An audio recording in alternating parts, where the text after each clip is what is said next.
जैसे कि आप सब लोग जानते हैं कि हम तीनों दोस्तों को ट्रैकिंग बहुत पसंद है और ऐसी ट्रैक्स जो हमें बिल्कुल एकांत जगहों तक ले जाएं, जहां बहुत ही कम लोग देखने को मिलें, वो और भी ज़्यादा पसंद है। इस बार हमने चूज़ की थी रिलीजियस पंच केदार चेन में से second most important place, the Madhya Maheshwar temple, जहां शिव जी की पूजा की जाती है।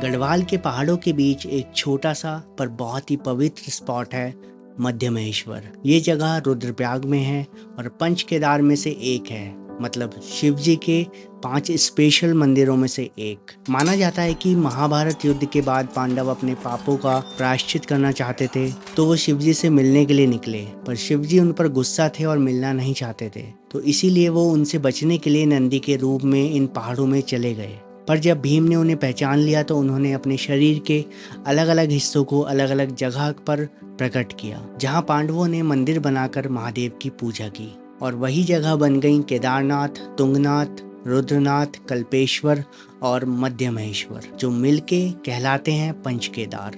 पंच केदार में से दूसरा केदार है मध्य महेश्वर, और यहाँ शिव जी के मध्य भाग यानी नाभि की पूजा की जाती है। पर यहाँ तक पहुँचना इतना आसान नहीं है। हमारा सफ़र शुरू होता है दिल्ली से। रात में ट्रेन का सफ़र करके सुबह हरिद्वार पहुंचने के बाद लोकल बस में सफ़र करके हम आ गए थे रुद्रप्रयाग। वहां से टैक्सी से आए ऊखीमठ और फिर दूसरी टैक्सी से रांसी विलेज। इस सफ़र में हमें पूरा दिन लग गया था और ये जर्नी लगभग 225 किलोमीटर की थी। रांसी गांव हम पहुंचे ही थे और हम होटल्स देख रहे थे ओवरनाइट स्टे के लिए कि अचानक से बहुत तेज़ बारिश होने लगी, और बारिश में ये छोटा सा गांव बहुत ही खूबसूरत लग रहा था।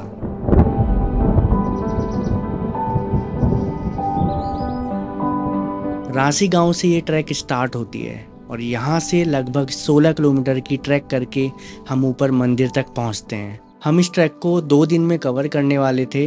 बहुत से लोग एक दिन में ऊपर तक जाते हैं और फिर अगले दिन वापस नीचे आ जाते हैं, पर हमें कोई जल्दी नहीं थी, क्योंकि हम सिर्फ मंदिर के दर्शन के लिए ही नहीं आए थे। हम तो इस ट्रैक के खूबसूरत नज़ारों को महसूस करने भी आए थे, और जल्दबाजी में ये मुमकिन नहीं हो पाता। नेक्स्ट डे अर्ली मॉर्निंग हमने अपनी ट्रैक स्टार्ट कर दी थी। हमें डर था कि कहीं फिर से बारिश ना होने लगे, पर महादेव की कृपा से मौसम अच्छा था और थोड़ा फॉग होने की वजह से फ़ोटोज़ और वीडियोज़ बिल्कुल अलग ही दुनिया के कैप्चर हो रहे थे। सो हे गाइस, गुड मॉर्निंग। हमारी ट्रैक स्टार्ट हो गई है। अभी लगभग बस 1 किलोमीटर हम लोगों ने ट्रैक स्टार्ट की होगी, और आज का प्लान है गौंधार पहुंच के वहाँ पे स्टे करने का।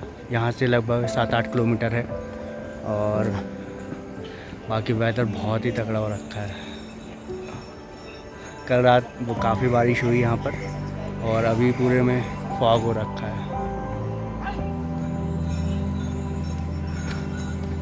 कच्चर है। बाकी नज़ारे बहुत तगड़े हैं ना, मज़ा आ गया। हर हर महादेव, हर हर महादेव।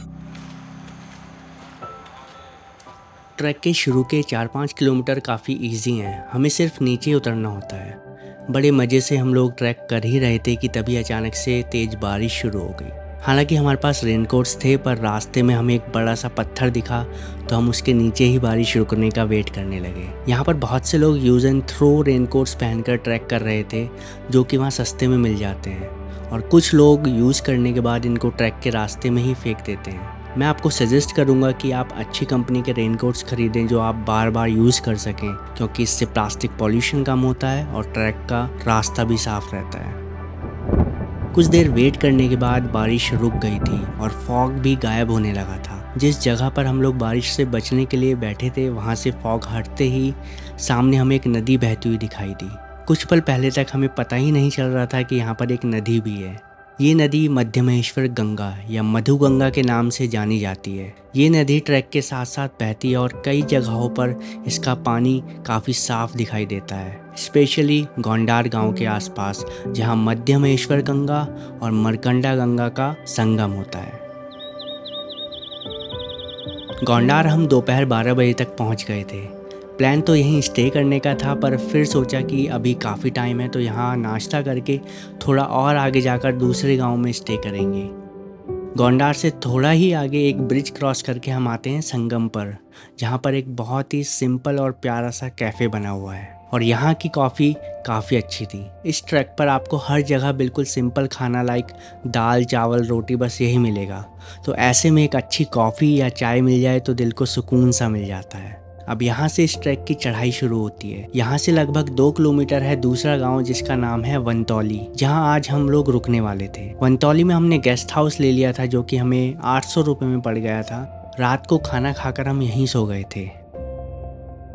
आज हमारा दूसरा दिन है इस ट्रैक का और आज हमें 9 किलोमीटर की काफ़ी मुश्किल चढ़ाई करनी थी। 9 किलोमीटर आपको कम लग सकता है डिस्टेंस में, लेकिन ये ट्रेल आपकी फिजिकल फिटनेस, स्टैमिना और मेंटल पेशेंस को टेस्ट करती है। इस रास्ते की खड़ी चढ़ाई, रॉ हिमालयन टेरेन और खूबसूरती इसे कभी ना भुलाने वाला एक्सपीरियंस बना देती है। ट्रैक का पहला हिस्सा आपको घने जंगलों से गुजारता है। यहाँ लंबे लंबे देवदार और ओक के पेड़ों के बीच से एक जिगजैग रास्ता चढ़ता है और ये रास्ते स्लिपरी भी हो सकते हैं अगर बारिश हो रही हो। थोड़ा आगे बढ़ने पर आप पहुँचते हो नानू गांव। यहाँ छोटे छोटे शेल्टर्स या रेस्टिंग पॉइंट्स होते हैं जहाँ लोग थोड़ा सा आराम कर लेते हैं। नानू से आगे रास्ता थोड़ा और ज़्यादा स्टीप होने लगता है। ये पोर्शन सबसे ज़्यादा फिजिकल डिमांडिंग है। आपको 1 से 1.5 किलोमीटर के रेडियस में कंटिन्यूसली क्लाइंब करना पड़ता है, लेकिन जब आप ऊपर चढ़ते हो व्यू भी उतना ही बेहतरीन होता जाता है। इस रास्ते में काफ़ी जगह लोकल्स ने पानी के लिए सुविधा की हुई है। अप्रॉक्स हर 2 किलोमीटर पर आपको छोटी छोटी वाटर स्ट्रीम मिल जाएंगी। जब आप ट्रैक के आखिरी पड़ाव तक पहुंचते हो तब थकान के बावजूद एक नई एनर्जी आपको मिलती है। यहाँ से मध्यमहेश्वर का रूट रिलेटिवली ओपन हो जाता है। आपको स्नो कवर्ड पीक्स जैसे चौखंबा, केदार डोम और नीलकंठ दिखाई देने लगते हैं और ऐसा लगता है जैसे देवता खुद हमें आशीर्वाद दे रहे हों। मध्यमहेश्वर पहुंचते ही सबसे पहले आपको एक छोटे गांव जैसा सेटलमेंट दिखेगा जहां कुछ गेस्ट हाउसेज और कैंप्स अवेलेबल होते हैं। यहां गेस्ट हाउसेज थोड़े कॉस्टली रहते हैं। एक रूम के 3000 रुपये के आसपास चार्ज रहता है। डॉर्मेट्रीज भी अवेलेबल रहती हैं जो आपको 400-500 रुपये पर पर्सन में अवेलेबल हो जाती हैं। हम 3 लोग थे तो हमने 1200 रुपये में एक कैंप ले लिया था स्टे के लिए। कुछ देर रेस्ट करने के बाद और मैगी एंड चाय का नाश्ता करके हम चल दिए थे मंदिर की ओर, जहाँ पर आरती शुरू होने वाली थी। मंदिर पत्थरों से बना हुआ है जो कि तुंगनाथ टेम्पल जैसा दिखता है। दर्शन करने के बाद हम खाना खाकर जल्दी सो गए थे क्योंकि अगले दिन हमें सुबह जल्दी उठकर जाना था बूढ़ा मध्यमहेश्वर, जहां हम बहुत ही बढ़िया सा सनराइज देखने वाले थे।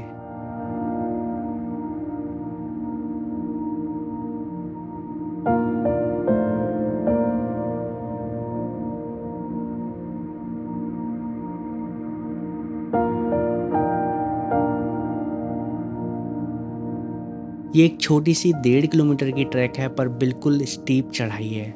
आपको सीधा पहाड़ पर चढ़ना होता है। ये एक हाई एल्टीट्यूड अल्पाइन मेडो यानी बुग्याल है जो पुराने लोगों के हिसाब से बूढ़ा यानी ओल्ड एंशिएंट मध्यमहेश्वर को दर्शाता है। यहाँ एक छोटा सा पत्थरों का मंदिर भी बना है। ये जगह उस आदि शक्ति और शिव तत्व का प्रतीक है जहाँ से सब कुछ शुरू हुआ था। पंच केदार मंदिरों की सबसे अच्छी बात मुझे ये लगती है कि ये रिलीजियस प्लेसेस हैं जहाँ पर आपको ट्रैक्स करके सुंदर नज़ारे देखते हुए ऊपर तक जाना होता है। नॉर्मली हम यंग लोग तो काफ़ी ट्रैक कर लेते हैं जो हमारे पेरेंट्स अगर देख लें तो उन्हें डर लग जाए और वो बोलें कि ऐसी जगह क्यों गए थे, बिल्कुल भी सेफ़ नहीं है। But Panch Kedar religious place होने की वजह से हमारे पेरेंट्स भी इतनी सुंदर प्लेसेस को एक्सप्लोर कर पाएंगे जो कि वो शायद कभी नहीं कर पाते अगर वहाँ टेम्पल्स नहीं होते। आस्था में वो ताकत है जो हमारे डर को भगा देता है। ऐसी प्लेसेस पर मैंने काफ़ी एजिड लोगों को भी बहुत ही इजीली मुस्कुराते हुए ट्रैक करते हुए देखा है। फेथ सच में एक कमाल की चीज़ है। एक ट्रैवलर होने के नाते मैं और मेरे दोनों दोस्त दुनिया की ऐसी सारी अमेजिंग चीज़ों को विटनेस करते हैं और इसीलिए हमें ट्रैवल करना इतना पसंद है। ऐसे हाँ लंबी सांस, फ्रेश एयर है भाई, वहाँ नहीं मिलती ना, अब यहीं भर लो, इतनी भर सकते हैं। चलो भाई, वाह वाह, क्या नज़ारा है यार, पीछे मज़ा ही आ गया। इतनी गहरी, काफ़ी तेज फ्लो है यार नदी का यहाँ। भाई क्या मस्त, अरे वाह।